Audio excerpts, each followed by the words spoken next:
Se você quer isso, aplauda o Senhor, amém? Glória eternamente.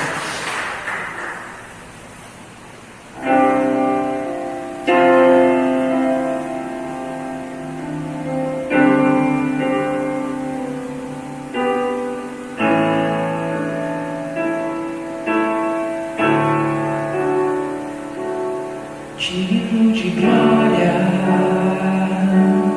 e honra, levantamos nós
Abra a Escritura comigo, abra a tua Bíblia comigo aí no livro de Lucas, no capítulo 21.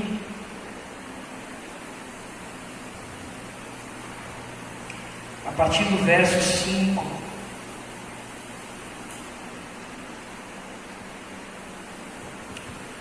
Lucas 21, o terceiro livro do Novo Testamento, né? Mateus, Marcos, Lucas, terceiro evangelho sinótico.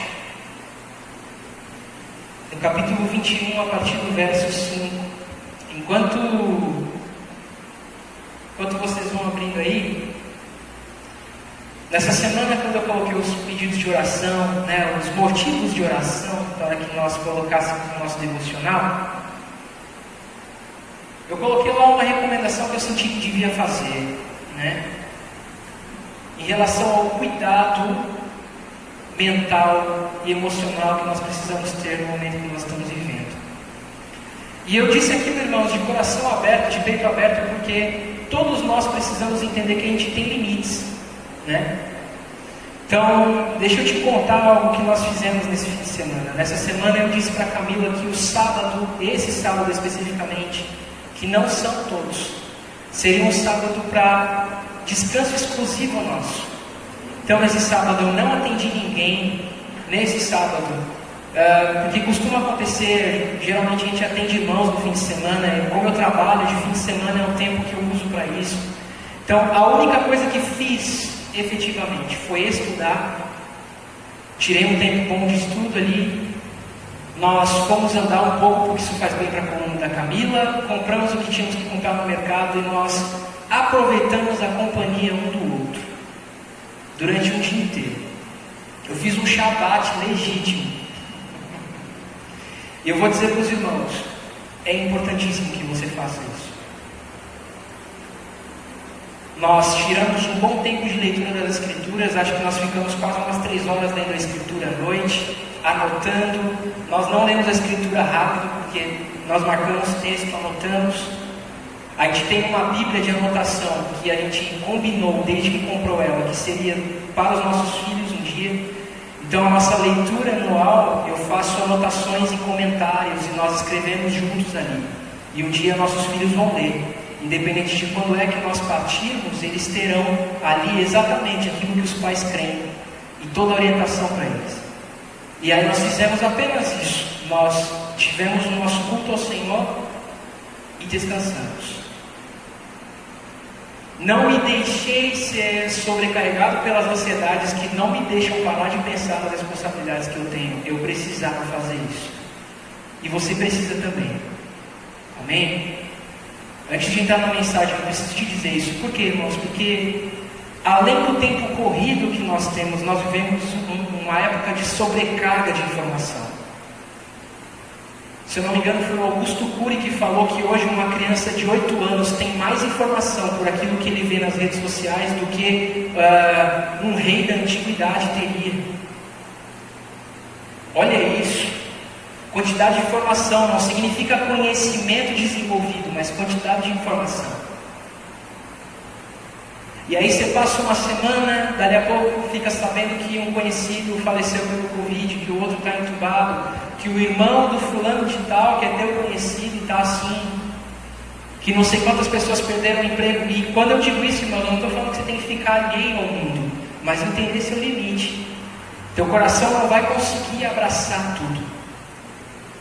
E uma outra coisa que você precisa entender, e aí nós vamos entrar na mensagem, é que essas coisas são sinais do fim.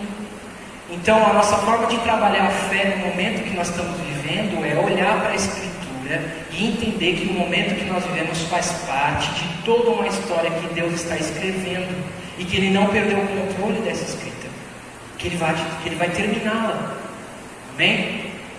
Então, fiz isso ontem, tirei um Shabat legítimo. Não dá para fazer isso sempre. Na verdade, quase nunca dá para fazer isso. Mas assim, a gente tem que entender o equilíbrio. Se você não pode descansar um dia inteiro, você precisa tirar o teu momento com a tua família, com Deus, principalmente para reciclar a tua cabeça e também para fortalecer a tua fé. Amém? E ainda falando sobre o entendimento desse nosso tempo, nós vamos ler Lucas 21, a partir do verso 5, que diz assim para nós: Falavam alguns a respeito do templo que estava ornado de formosas pedras e dádivas. Então disse Jesus: Quanto a estas coisas que vedes, dias virão em que não se deixará pedra sobre pedra, que não seja derrubada. Perguntaram-lhe: Mestre, quando serão estas coisas? E que sinal haverá quando isso estiver para acontecer? Respondeu ele: Cuidado, para que não vos enganem. Virão muitos em meu nome, dizendo: Sou eu, e o tempo está próximo. Não os sigam. Quando ouvirdes falar de guerras e revoluções, não vos assustem. É necessário que isto aconteça primeiro para o fim, mas o fim não será logo. Então lhes disse: Nação se levantará contra nação, e reino contra reino. Haverá grandes terremotos, fomes e epidemias em vários lugares, coisas espantosas e grandes sinais no céu. Antes de todas essas coisas, porém, vos prenderão e vos perseguirão, entregando-vos às sinagogas e às prisões, e conduzindo-vos à presença de reis e governadores por causa do meu nome. Isto vos acontecerá para testemunho. Decidi, porém, em vossos corações não vos preocupardes com o que deveis responder, porque eu vos darei palavras e sabedoria a que não poderão resistir nem contradizer todos os que vos opuserem. Até pelos pais, irmãos, parentes e amigos sereis entregues, e matarão alguns de vós. De todos sereis odiados por causa do meu nome. Contudo, não se perderá um único cabelo da vossa cabeça. Na vossa perseverança ganhareis as vossas almas. Quando virdes Jerusalém cercada de exércitos, sabereis que é chegada a sua desolação. Então os que estiverem na Judéia fujam para os montes, os que estiverem no meio da cidade saiam, e os que estiverem nos campos não entrem nela. Pois dias de vingança são estes, para que se cumpram todas as coisas que estão escritas. Ai das grávidas e das que amamentarem naqueles dias. Haverá grande sofrimento na terra e ira sobre este povo. Cairão ao fio da espada, e para todas as nações serão levados cativos. Jerusalém será pisada pelos gentios, até que os tempos deles se completem. Haverá sinais no sol, na lua e nas estrelas. Na terra as nações ficarão angustiadas e perplexas pelo bramido do mar e das ondas. Homens desmaiarão de terror na expectativa das coisas que acontecerão ao mundo, pois os corpos celestes serão abalados. Então verão vir o Filho do Homem numa nuvem, com poder e grande glória. Quando estas coisas começarem a acontecer, olhai para cima e levantai as vossas cabeças, porque a vossa redenção está próxima. Jesus lhes disse esta parábola: Olhai para a figueira e para todas as árvores. Quando vedes que as suas folhas começam a brotar, sabeis por vós mesmos que o verão está próximo. Assim também, quando virdes essas coisas acontecerem, sabei que o reino de Deus está perto. Em verdade vos digo que não passará esta geração sem que tudo isto aconteça. Passará o céu e a terra, mas as minhas palavras não passarão. Cuidai de vós mesmos, para que não aconteça que os vossos corações se sobrecarreguem de glutonaria, de embriaguez e das preocupações da vida, e aquele dia vos pegue de surpresa com uma armadilha, pois cairá sobre todos os que habitam na face de toda a terra. Vigiai em todo o tempo e orai, para que sejais considerados dignos de escapar de todas estas coisas que acontecerão e de estar em pé diante do Filho do do homem. Amém? Até aqui. Feche os teus olhos junto comigo, amém? E ore junto comigo nesse momento. Pai, obrigado pela tua palavra, obrigado pela tua graça em nos dar a tua palavra. Obrigado, Senhor, porque ela é a verdade, ela é a plena verdade. Nós confiamos nela, porque confiamos no Senhor. Em nome do Senhor Jesus Cristo, nós oramos aqui hoje para que o Senhor fale conosco, para que o teu Espírito nos ensine, para que em nome de Jesus, meu Pai, nós tenhamos um entendimento claro sobre o que o Senhor requer de nós no dia mau, no dia do sofrimento, e a leitura que nós precisamos fazer de todas as coisas a partir da Escritura. Pai, fala conosco em nome do Senhor Jesus.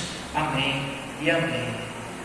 Irmãos, hoje é o domingo de Ramos, né? E o domingo de Ramos, embora seja celebrado com uma cerimônia específica pela Igreja Católica, isso não significa que nas igrejas de origem reformada ou protestante não deva ser lembrado. E o domingo de Ramos é o domingo da semana do sacrifício de Cristo, né? Nós estamos chegando na Páscoa. O domingo de Ramos é o domingo que antecedeu a semana do seu sacrifício, né? E ele é marcado pelo momento em que Jesus entra em Jerusalém sobre um jumentinho, né? E os seus seguidores, os seus discípulos tiram as suas capas, né? Colocam folhas, né, de ramos no chão para que ele passe e o celebram e o adoram, cumprindo aquilo que já havia sido escrito pelo profeta. E eu vou dizer para os irmãos que, embora nós estejamos no domingo de Ramos, eu não tenha selecionado uma mensagem para o domingo de Ramos, nós estamos num momento de anteceder a chegada definitiva do Senhor. Há uma nova entrada triunfal, porém definitiva, que o Senhor há de fazer. E o que nós precisamos fazer agora é fazer uma leitura da nossa própria vida diante das Escrituras, para entender como esperar o nosso Salvador no momento em que vivemos.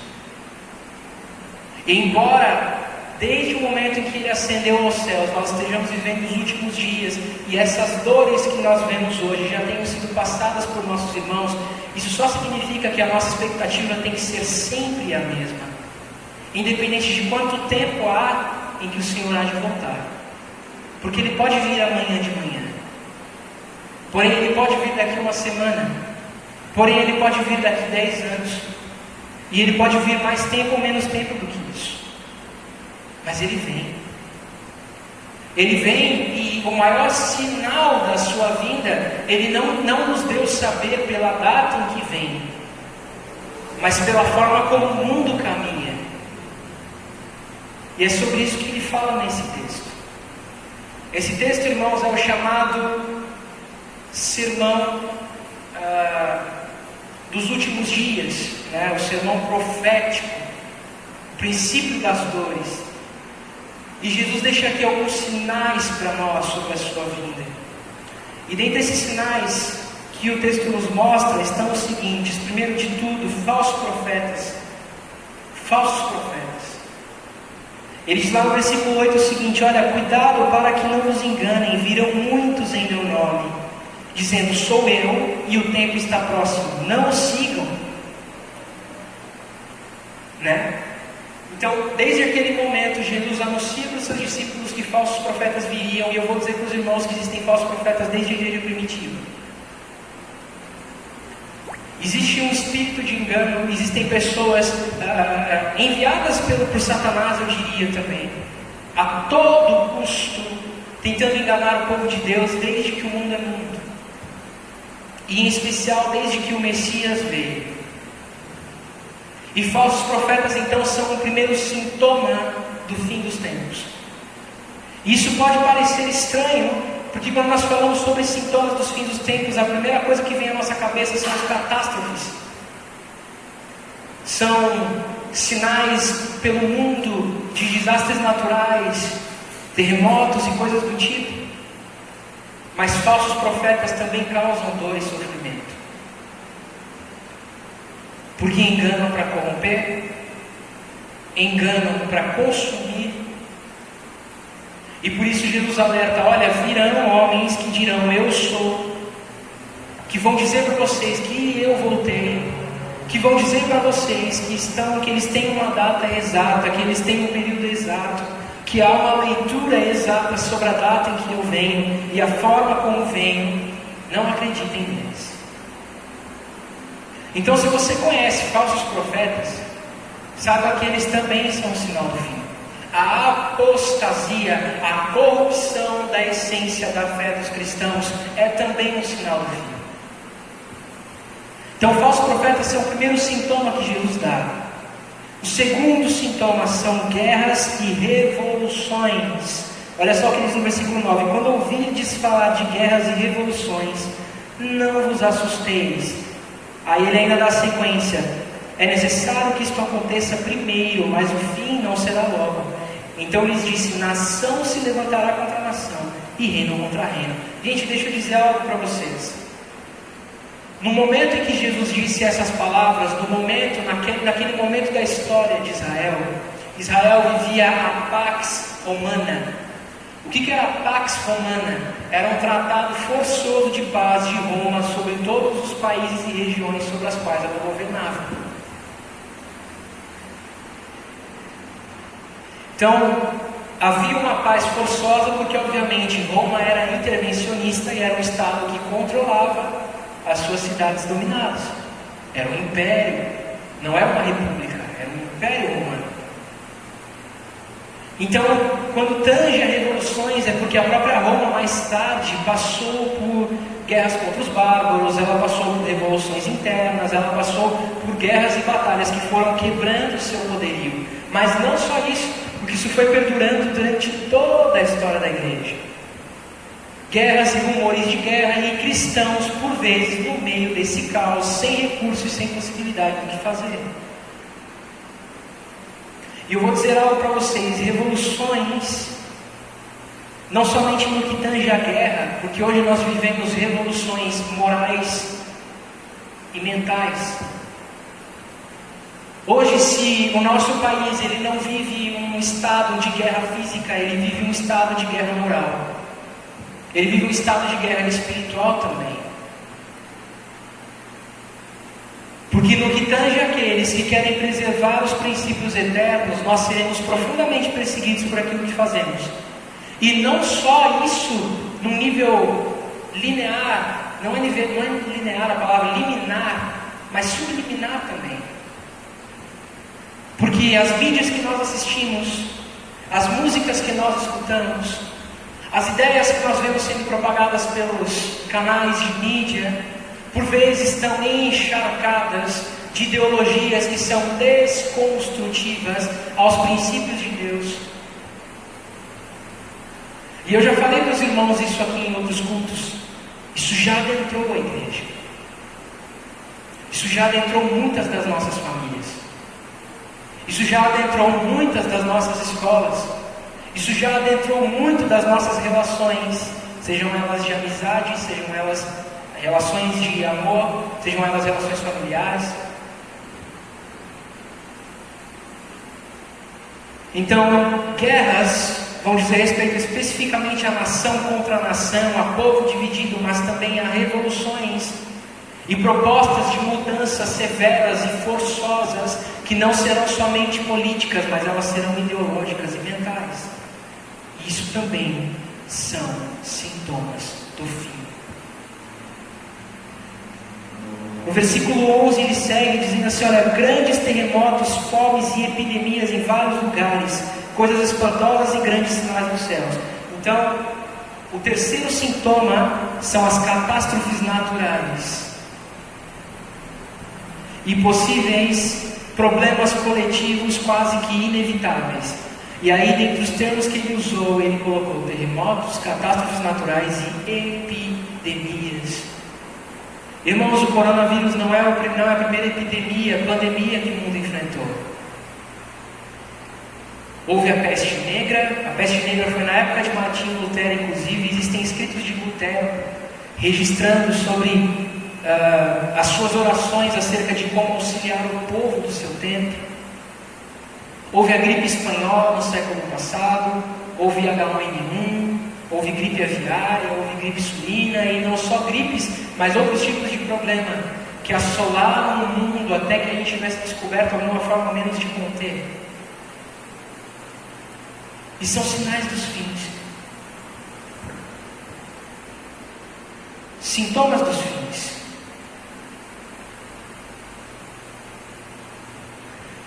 Nós vivemos hoje alguns desses sintomas.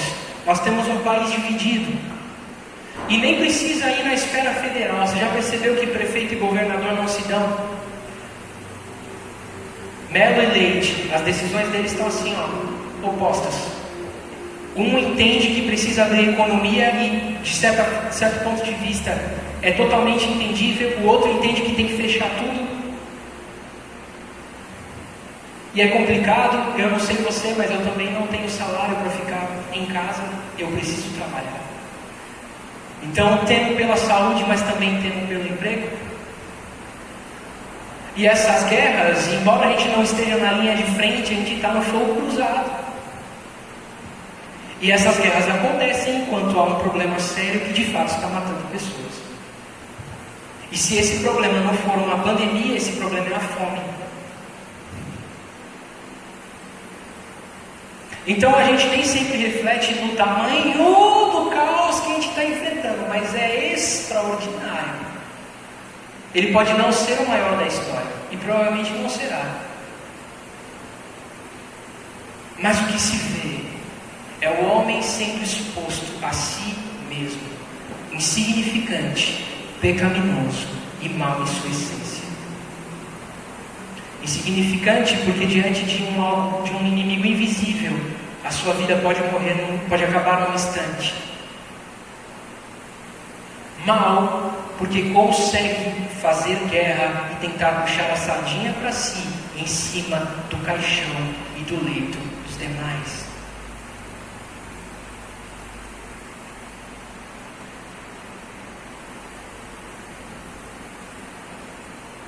Então olha o que ele diz: haverá grandes terremotos, fomes e epidemias em vários lugares, coisas espantosas e grandes sinais no céu. E aí no versículo 12 ele diz assim: antes de todas essas coisas, porém, vos prenderão, vos perseguirão, e entregando-vos às sinagogas e às prisões, conduzindo-vos à presença de reis e governadores, por causa do meu nome. Isto vos acontecerá para testemunho. Agora deixa eu dizer uma outra coisa para vocês. Irmãos, na década de 60 depois de Cristo, entre 60 e 70 depois de Cristo, Nero decidiu tocar fogo em Roma. Ok? Nero, o imperador, decidiu tocar fogo em Roma. Por que ele decidiu tocar fogo em Roma? Porque ele desejava criar a sua Nerópolis. Ele desejava criar uma cidade com o próprio nome. Então, se Roma estava estabelecida e era um grande poder, sua cabeça teve o seguinte raciocínio: eu vou destruir o meu próprio império para que eu tenha respaldo de construir um novo. Os livros de história não contam isso com toda essa afirmação que eu estou trazendo para você, mas toda a história indica isso. E aí o que aconteceu? Quando alguém resolveu se questionar se havia sido o próprio Nero que havia colocado fogo em Roma, ele resolveu colocar a culpa nos cristãos. Porque os cristãos eram um grupo que estavam ascendendo, estavam crescendo exponencialmente. Eles não eram um grupo ligado ao Estado, embora fossem totalmente obedientes na parte civil, mas eles não chamavam Nero de Senhor, porque eles guardavam esse adjetivo somente a Deus. Então Nero pensou consigo: bom, toquei fogo em Roma, antes que alguém levante esse burburinho de que fui eu mesmo que toquei, eu vou colocar a culpa nos cristãos.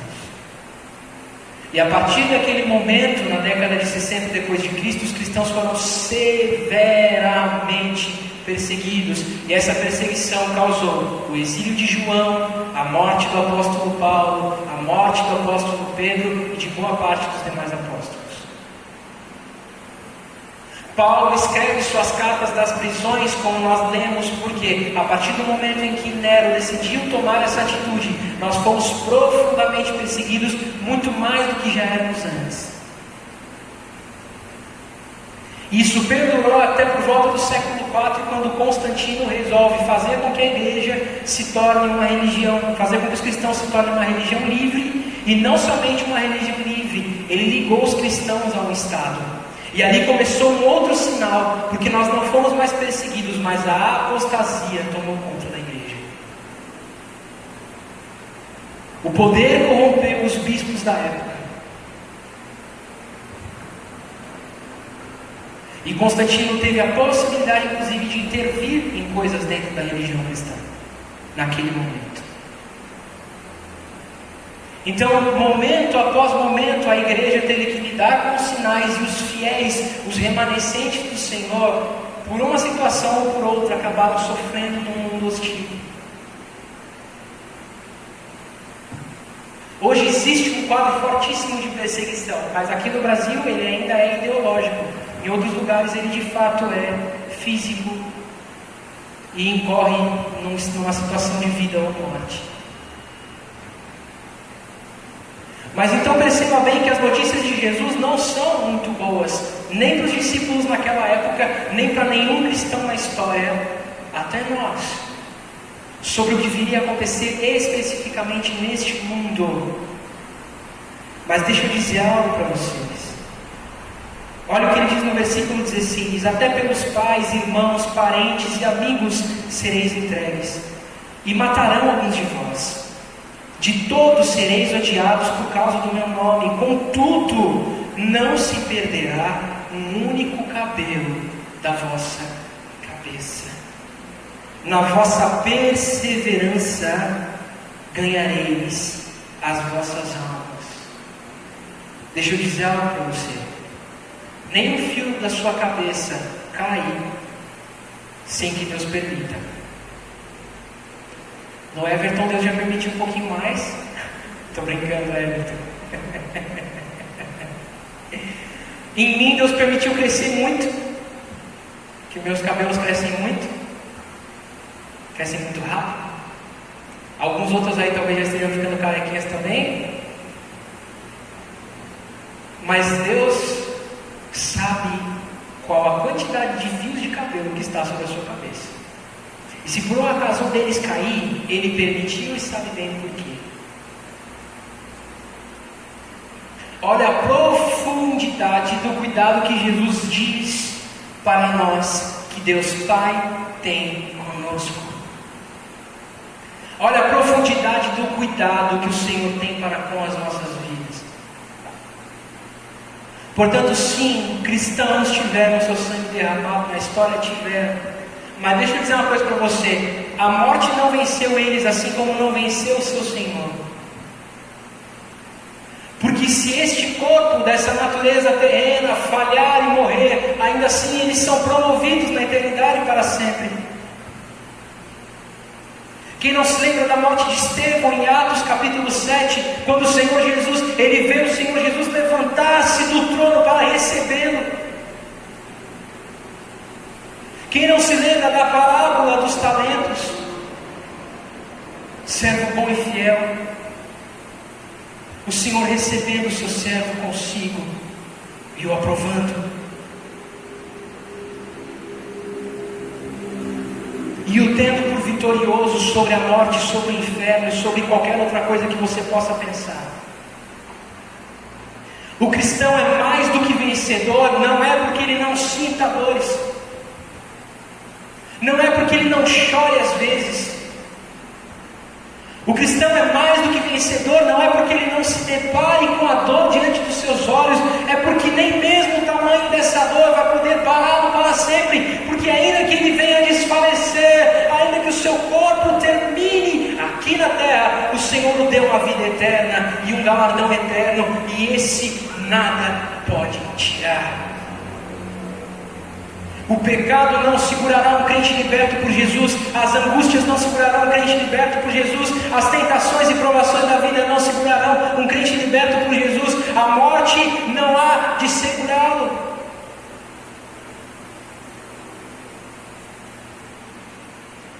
Mas nós vamos nos afligir. Às vezes você vai ouvir notícias que vão sobrecarregar um pouquinho o seu coração, a sua mente, e você vai se perguntar: meu meu Deus, onde é que nós vamos parar? E talvez esse seja o momento. Talvez o momento tenha sido essa semana, talvez o momento tenha sido semana passada, talvez tenha sido hoje de manhã, vai ser amanhã de manhã.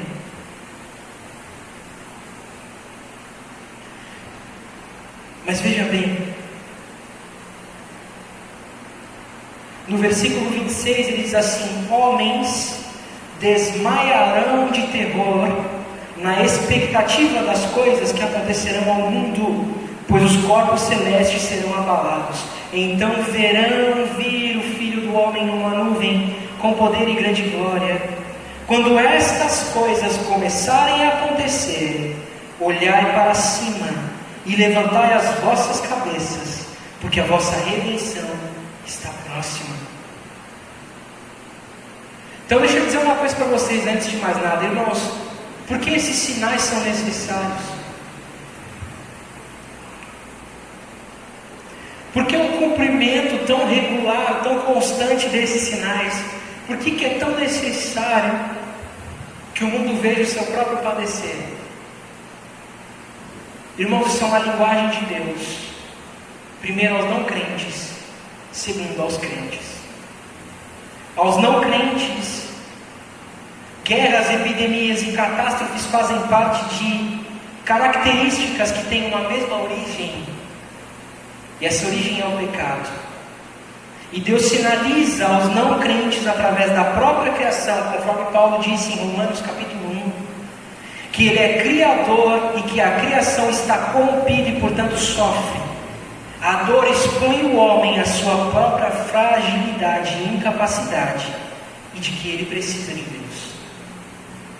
Então olha só, o apóstolo Paulo em Romanos capítulo 1 escreveu que nenhum homem será desculpável, porque através da criação Deus se fez revelar, e todos os homens tiveram a possibilidade do conhecimento de Deus, porque Deus se fez revelar, não somente na pessoa do seu Filho, não somente nas Escrituras, mas por tudo aquilo que foi criado.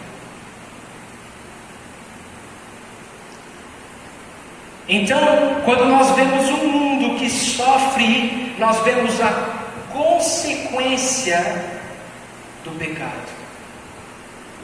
Se o salário do pecado é a morte, e o resultado único dele é a dor pela separação de Deus, não tenha dúvida que catástrofes, doenças, crises, guerras são todos sinais do que o pecado fez com o mundo. Adão pecou, e sendo ele nosso pai físico primeiro, porque todos nós nascemos desta mesma origem, todos nós pecamos. E o apóstolo Paulo escreveu aqui: porque todos nós pecamos, nós fomos destituídos da glória de Deus. Mas porque por um homem entrou o pecado no mundo, se por um homem entrou o pecado no mundo, por outro homem veio a redenção.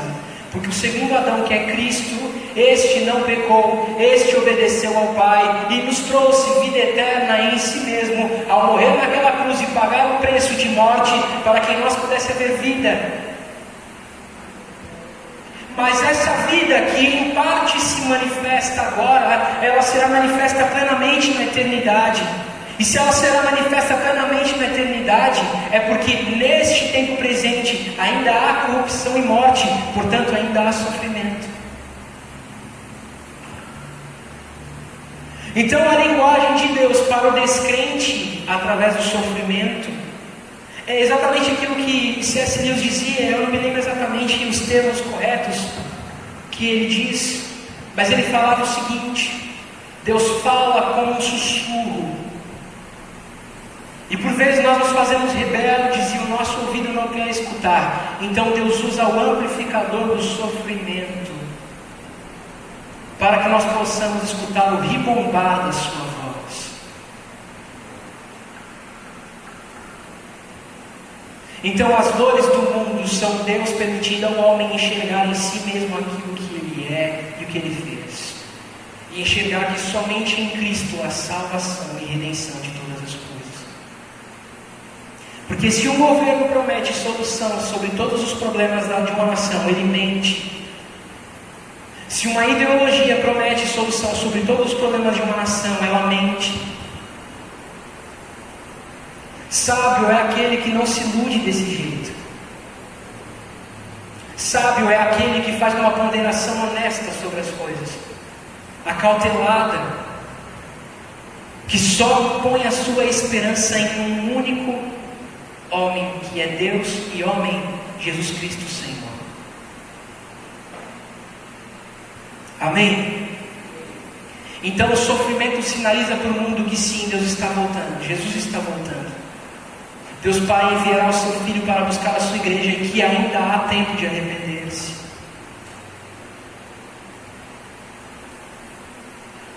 Olha o que Jesus disse: homens desmaiarão de terror pelas coisas que vão acontecer na terra, pelos sinais que lhes aparecerão. Então verão vir o Filho do Homem numa nuvem com poder e grande glória. Porque os sinais antecedem a vinda definitiva. E quando essas coisas começarem a acontecer, olhai para cima e levantai as vossas cabeças, porque a vossa redenção está próxima. Então, se os sofrimentos do mundo têm uma linguagem para o não crente, para o crente também tem uma linguagem. E para nós, a linguagem de Deus, através dessas dores do mundo, é que todos estes sinais corroboram para a verdade de que Cristo Jesus é o Senhor e que está voltando. Isso nos leva a resistir à dor pela certeza e convicção em Cristo. Quando essas coisas começarem a acontecer, olhai para cima e levantai as vossas cabeças, porque a vossa redenção está próxima. Sabe o que é mais? Muitas coisas da nossa vida, irmãos, para o descrente parecem um paradoxo. E até para nós podem ser. Porque se por um lado nós choramos com o perdido, se por um lado nós choramos com os que sofrem, se por um lado nós nos angustiamos por aqueles que adoecem, nós também precisamos encher profundamente o nosso coração de esperança, principalmente no dia mau. Porque Ele está sinalizando que o nosso Redentor vive, reina para sempre e virá nos buscar para que a gente vá com Ele. Tudo corrobora para a verdade de que Cristo Jesus é o Senhor. Tudo corrobora para a verdade de que Cristo Jesus é Senhor e Salvador, e de que a história está sob as suas mãos. De que aquele que rege toda a história cuida de nós, a ponto de saber quantos fios de cabelo há na minha cabeça nesse momento, e que se algum dele cair pelas minhas mãos, Ele bem sabe e permitiu o porquê.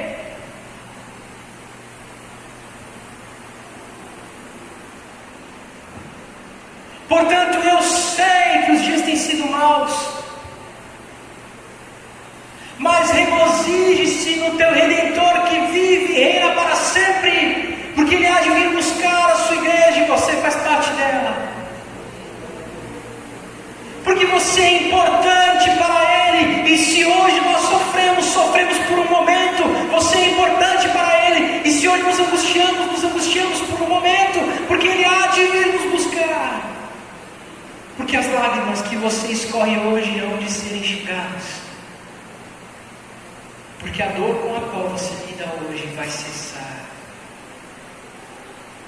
E o sorriso que está no seu rosto, Ele mesmo colocará para sempre. Amém. Jesus lhes disse essa parábola no verso 29. Olhai para a figueira e todas as árvores. Quando vedes que as suas folhas começam a brotar, sabeis por vós mesmos que o verão está próximo.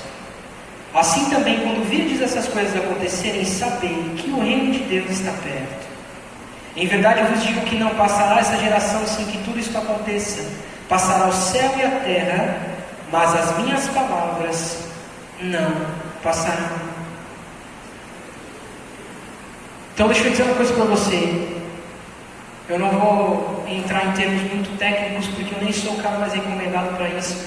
Mas existe um termo na filosofia chamado cosmovisão. E a tua cosmovisão é a tua visão sobre o cosmos. O que é o cosmos? É todo o universo.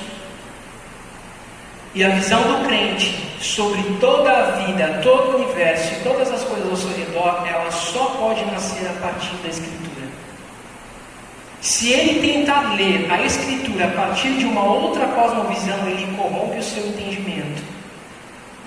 E ali ele vai ser um manto de heresias. Mas se ele dobrar o seu coração diante das Escrituras, para ler o mundo a partir das Escrituras, ele tem um entendimento pleno de Deus e se torna um homem sábio.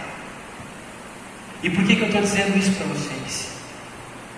Porque se você ler o mundo a partir da Escritura,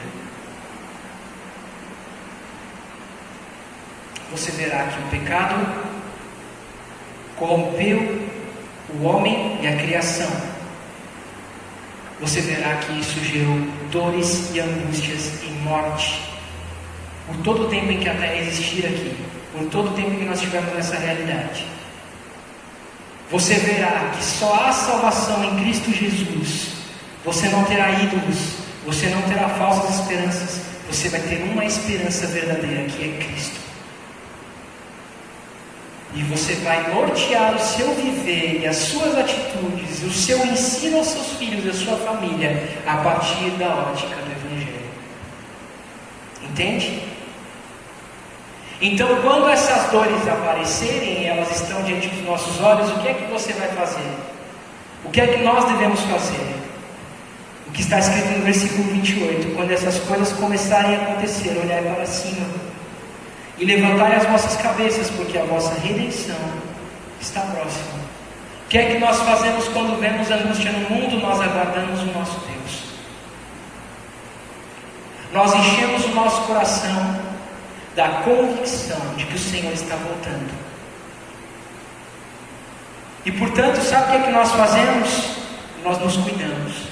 Olha o que está escrito no versículo 34: cuidai de vós mesmos, para que não aconteça que os vossos corações se sobrecarreguem de glutonaria, de embriaguez e das preocupações da vida, e aquele dia vos pegue de surpresa com uma armadilha, pois cairá sobre todos os que habitam na face de toda a terra. O que Jesus está dizendo aqui? Cuidem do vosso coração para que ele não esteja cheio de absolutamente nada que não seja Cristo. Quando ele fala sobre glutonarias e bebedices, ele fala sobre excessos da vida decorrentes de uma vida irresponsável. Cuide do vosso coração para que você não desconte as angústias nesses excessos, mas pelo contrário, você aguarde o teu Senhor com expectativa e deposite nele as tuas dores e angústias. Entendeu por que eu comecei a mensagem contando para vocês o que nós fizemos no nosso fim de semana? Nós não tivemos nenhum excesso, nem embriaguez, nem glutonaria, mas nós preservamos a nossa mente, buscando ao nosso Deus e aproveitando-nos um ao outro, eu e minha esposa, a companhia, o bem-estar de estar juntos. Agora deixa eu dizer algo para você que engloba tanto a parte espiritual quanto a parte humana, mental, emocional. A tua família é uma bênção de Deus para a tua vida, e o teu culto não é completo sem ela. Então, se você precisa colocar as dores da tua vida num copo de bebida, ou se você está com o emocional tão abalado que não consegue parar de comer, se você tem outros tipos de vício, se você tem outros tipos de depósito constante de angústias, é porque tanto Deus não é o teu Senhor, quanto a tua família, você não tem tido uma relação eficaz com ela, porque ela não te dá descanso.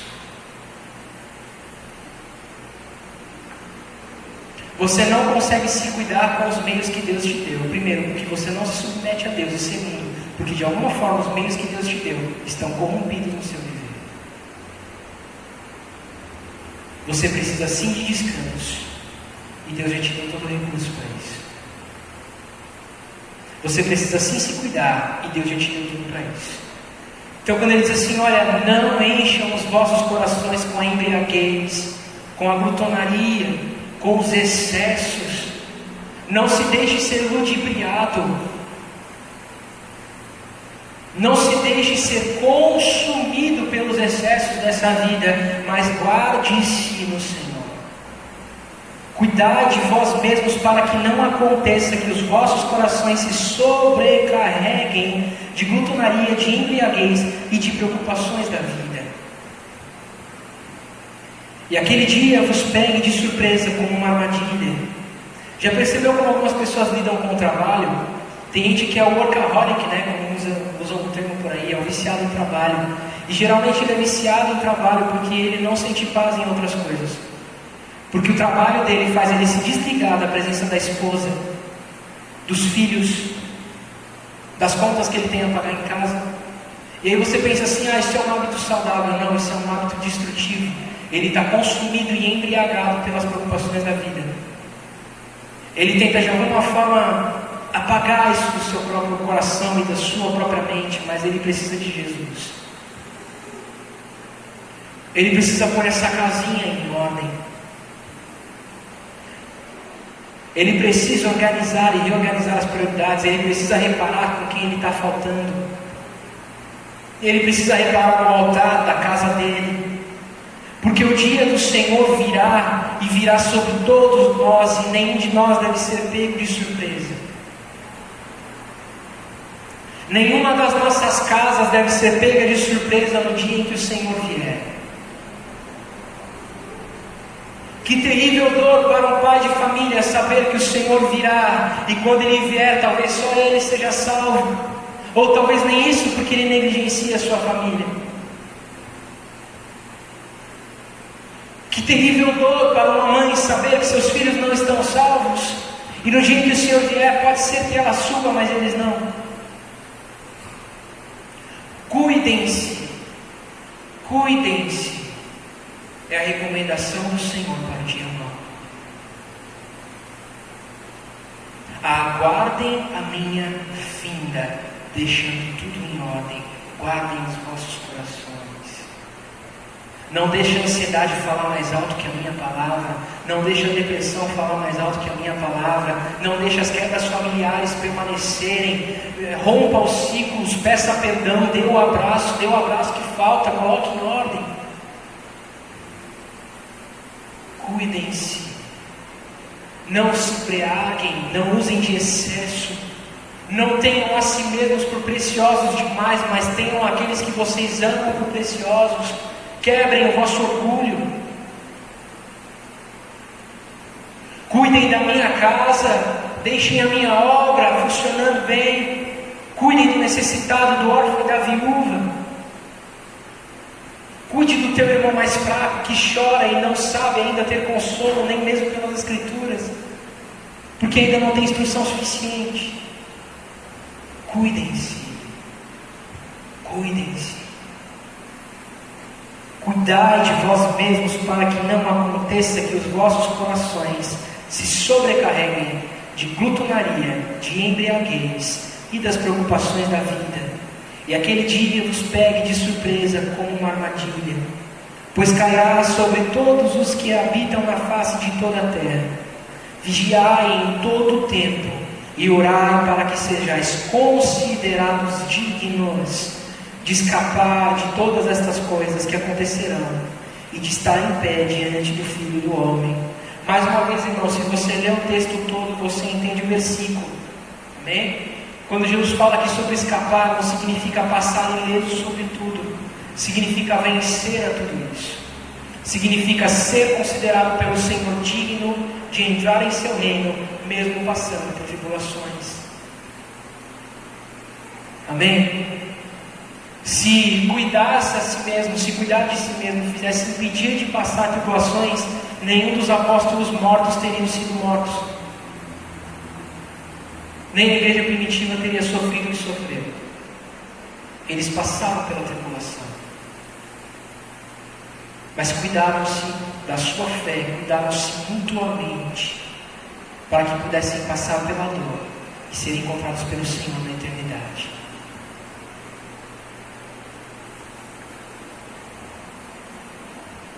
Então olha só,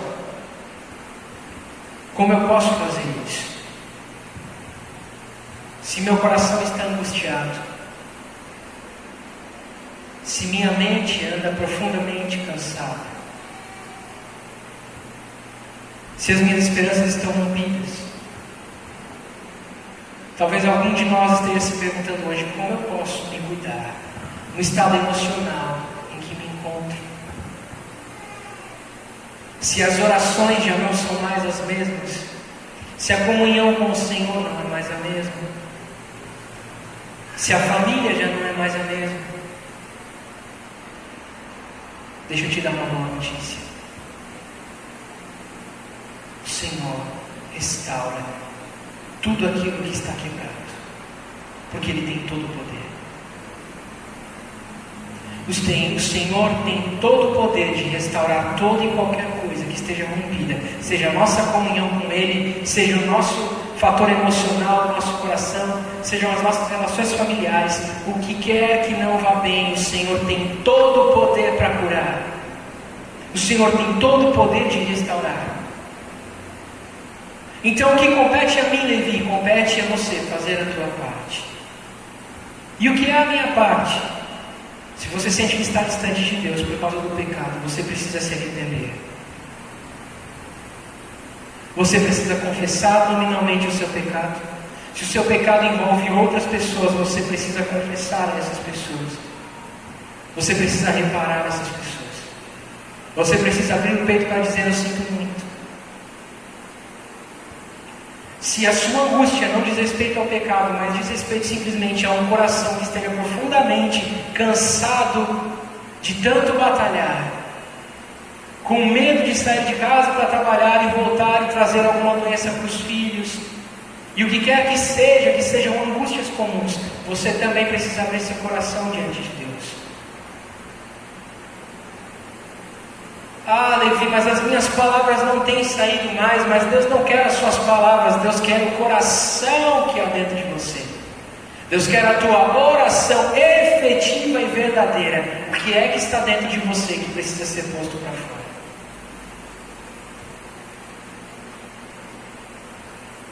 Ah, Levi, mas as minhas angústias nem dizem respeito ao pecado, nem dizem respeito necessariamente a dores, mas a minha família está rompida, meu casamento já não é mais o mesmo. Você precisa abrir o peito para suplicar ao Senhor com misericórdia e ir falar com aquele de quem você está distante, com quem você está rompido. Se é o teu cônjuge, e se vocês erraram um com o outro, você precisa abrir o peito. Se você entendeu primeiro, você corre atrás da reconciliação. Você precisa abrir o peito e pedir perdão. Você precisa abrir o peito para dizer: eu te amo. E não é eu te amo, mas você é assim. Não é eu te amo, me perdoe, eu quero reparar o que está quebrado. Ah, Levi, mas não fui eu que errei. Você quer perder a sua família ou você quer perder o seu ego?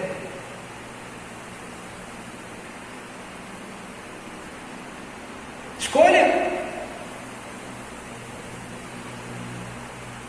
Mas o que quer que esteja rompido, o que quer que esteja sufocando o teu coração nestes dias maus que nós estamos vivendo, o Senhor tem todo o poder de reparar.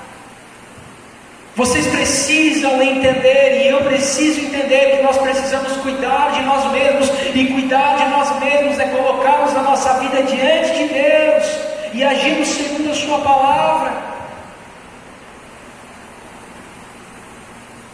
Em tudo, não se deixe ser sufocado por nenhum excesso, porque o que o mundo mais vai te propor são excessos, para que você esteja longe da presença de Deus, para que a tua oração seja negligenciada, para que a Escritura não seja mais lida, para que a tua família seja negligenciada, para que você morra.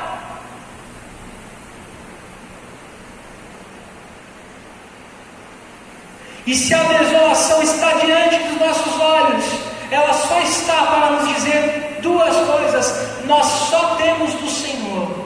Isso é a primeira coisa, nós só temos o Senhor. E a segunda, Ele é mais do que suficiente.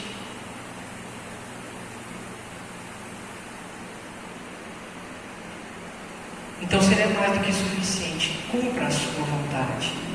Cuide-se, cuide dos teus. Coloque a tua vida em ordem. Amém? Vamos orar. Fique de pé.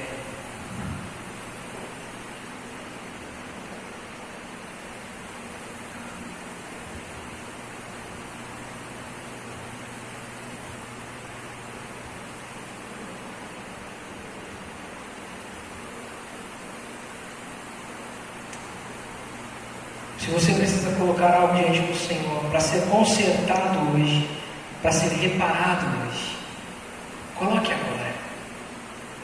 Nós vamos orar. Pai, diante do Senhor, diante de Tua santa presença, diante da Tua santidade,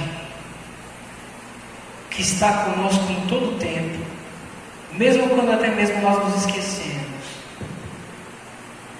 nós suplicamos, meu Pai, pelo Teu favor, em nome de Jesus. Os dias são maus, os dias são terríveis. Pandemia, fome, crise econômica, angústias, problemas, desesperança. Tantos desastres, Senhor, um após o outro, acometendo o nosso mundo. Guerras, rumores de guerras, perseguições. Mas, Pai, nos ajuda a ficar firmes, a olhar para o alto, para aguardar a redenção que vem em Cristo Jesus. E o Senhor virá nos altos céus e nós poderemos ver, e todo olho verá, e toda língua confessará, e todo joelho há de se dobrar diante da Tua majestade. Mas nós que somos Teu povo e conhecemos a Tua palavra, nos ensina a permanecer. Guarda o nosso coração, Senhor.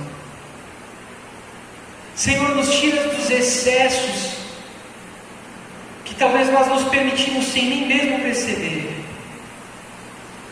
Alguns se embriagam pelo trabalho, alguns outros se embriagam na bebida, alguns outros se embriagam na comida, alguns outros se embriagam na justiça própria, alguns outros se sufocam no escuro da depressão. Deus nos tira de todo excesso. Pelo Teu Espírito Santo, eu oro para que o Senhor limpe o coração do Seu povo, a mente, o interior.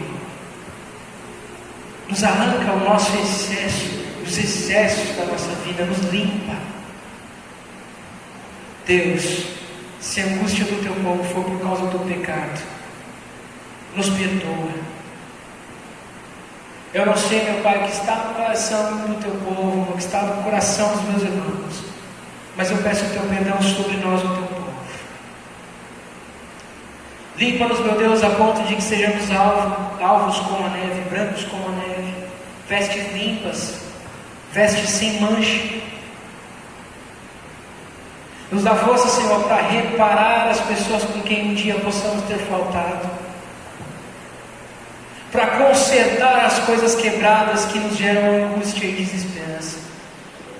Transforma, meu Deus, as casas dos meus irmãos num pedacinho do céu, os lares dos meus irmãos num pedacinho do céu, onde o Senhor pode habitar, onde há a comunhão plena do Teu Espírito, onde há o norteador da Tua palavra, onde a Tua paz habita, onde a Tua alegria transborda. Pai, em nome de Jesus, e se a dor vier nos tocar, se mares revoltos estiverem diante de nós, nos ensina a crer, nos ensina a permanecer, nos ensina, meu Deus, a confiar e a ficar firmes em Ti.